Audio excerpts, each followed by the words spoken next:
Inflation opens the door for a rate cut.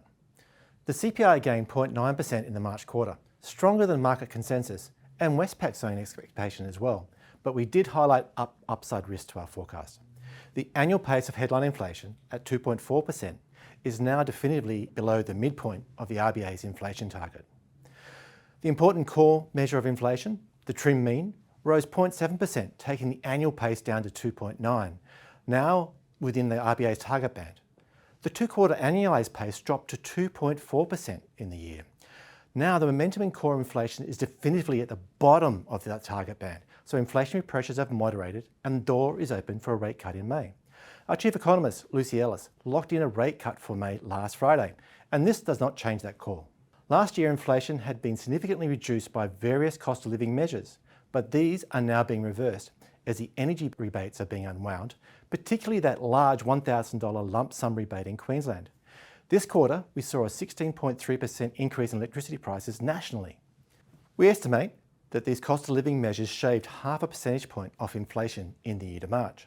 However, with electricity prices rising in March, these rebates actually added 0.1 of a percentage point to the CPI. Core inflation is not impacted by these rebates. Instead, it's being held down by the moderation in rents and dwellings, as well as the moderation in services inflation. Market sector services, ex-volatile measure of inflation, that's our preferred measure of domestic inflationary pressures, it fell 0.1% in the March quarter, the first quarterly decline we've seen since June 2020. This took the annual pace now down to 3.3% per year, and it's heading towards the band. Where were the upside surprises in the headline inflation?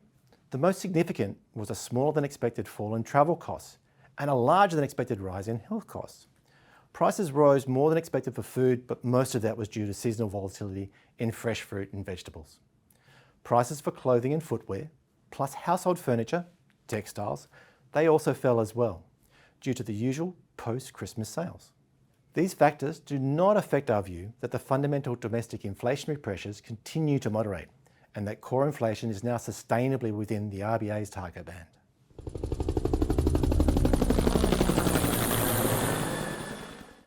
The content of this recording is informational and of general nature only, and is not intended to constitute a research report or reflect any recommendation or financial advice. It has been prepared without taking into account your objectives,